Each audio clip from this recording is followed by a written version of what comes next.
Hello. Now, you've probably been sent this email of somebody because you're between 24 and 17 years old and you want to do something different. You're after an adventure, something to break from the norm. You might be doing a college course, you might have a job that doesn't really flick your switch. Monday to Friday you go in, Friday night you hit the town, Saturday night you hit the town, Sunday you're rough, Monday you do it all again, round and round it goes. So what I want to do is to tell you about something different, something completely amazing that will blow you away and just give you the time of your life. It's to do with a charity called Raleigh International that I've been away with a couple of times now, and it's just class. So if you could just spare a few minutes, just watch this clip and see what you think. So Raleigh International is a youth and sustainable development charity, and they do projects overseas, currently operating at the minute in Costa Rica, Nicaragua, India and Borneo. Okay, now Raleigh typically do 10-week projects overseas, and your time overseas will be broken down into 3 different projects. Everyone will do a community phase, okay, an environmental phase and an adventure phase. So what I want to do is just tell you a little bit about Raleigh expeditions I've been on, and just share my experiences to just see what you think of them. Okay, so my first venture with Raleigh, I went away and let's have a look. My first environmental project I ever did was off the coast of Costa Rica. Okay, so it was like this little island about, I don't know, a short distance away from the coast, but basically there'd been a prison, like an Alcatraz style thing on this island, and it was just surrounded by forest, absolutely gorgeous place. So when the prison had been shut down, the government had not really known what to do with the place, so nobody really went there, So anyway, the government had decided to make it into like a nature reserve where science and scientists could go over, and eco-tourists and that sort of thing. So with Raleigh, I was in a group of 12 people, and we went over, and it was our job to work with the park ranger, clearing paths and clearing litter from the various different beaches that had been washed up from the mainland. So here's me and 12 others on our own private desert island, surrounded by forest with birds and monkeys and private beaches. There was no one else there apart from us, banana trees all over the place. So when we finished our work in the day, we would just go roaming around the island. We had like a little old prison building that we'd sleep in each night, and if we weren't on there, we'd be down on the little wooden pier. There was like a curve round of all the forest, and you'd sleep out on the pier staring up at the skies, hearing the forest.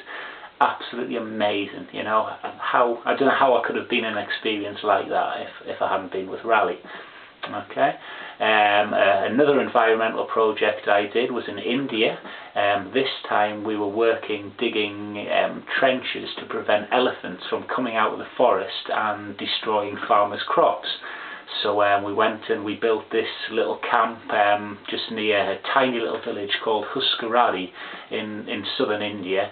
And we lived out of our camp, cooked all our own meals, we dug our own toilet, we were next to a lake which we swam in every single day after work, and we went out there, we used local tools, and with the help of locals we dug these big massive trenches all the way around the place.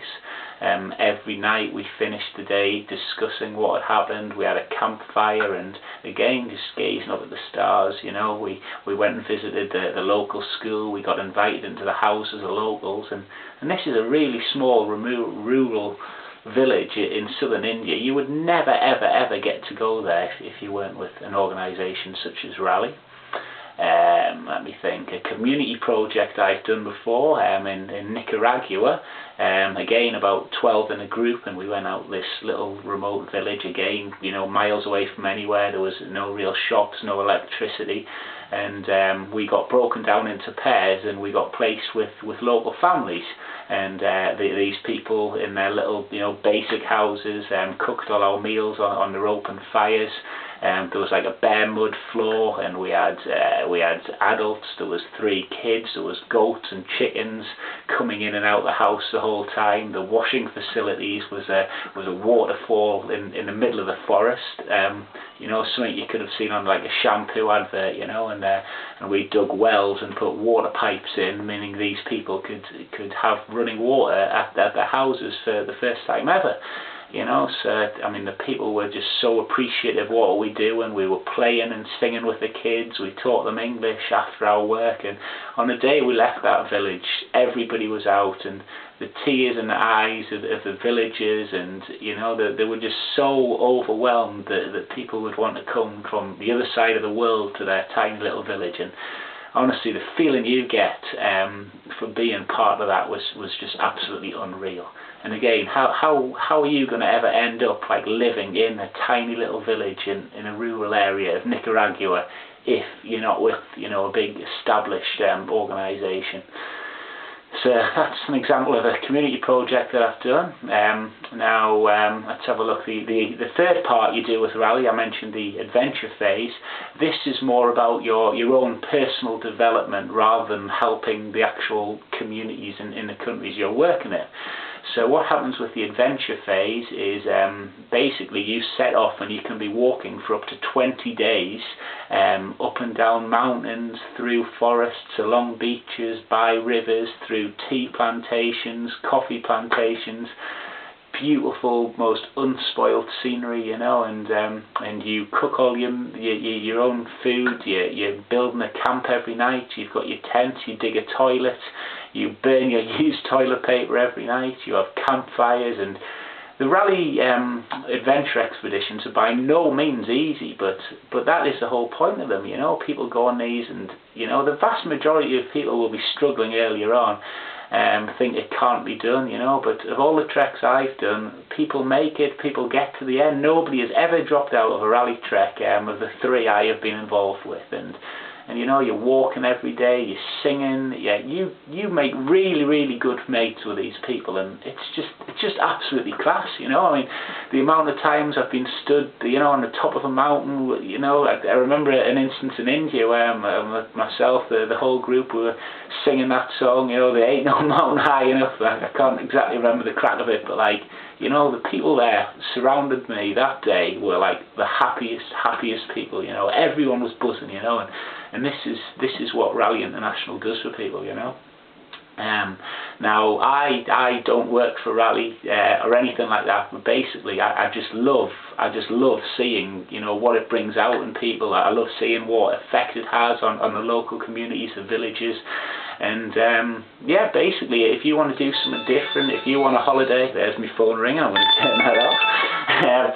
If you want to do something different, you could go to Magaluf, to an Ayia, you could spend, a couple of £1,000 in a couple of weeks just lashing it up every night, It is good crack, I mean, I've been there, I have done it, but if you want something different, if you want something really worthwhile, an adventure, something that's going to look good on your CV, something that's going to give you friends for life, something that's going to bring you to the most remote rural areas of India, Nicaragua, Costa Rica and Borneo, Raleigh International could be for you, So if you think it is, all I ask you to do is have a look at the website, RaleigHinternational.org, and if you would like myself or anyone from Raleigh to come to a school or college near you and give a talk, please just get in touch and request that, and we'll try our hardest for somebody to come and speak to you. One other thing, you might have ended up getting this link off a friend who has done Raleigh, and if that is the case, if you know anybody at all, a friend, a relative has done Raleigh, please go and ask them about it. Go and ask them, how much fun they had on their expeditions, how much they got out of it. You ask them if it was within the best times of their lives, and if you can find somebody who says they didn't love the time with Raleigh International, I'll eat me hat, I will, and I like me hat, so I wouldn't want to do that, but just ask them, see what they say, do something different, just break away, have an adventure, just get out there and do it, so, have a look, and if you think there's something that could interest you, maybe it might interest any of your friends, please just send them the link, check out the website, and hopefully get yourself out there and have the best time you'll ever have. Cheers for listening. Bye.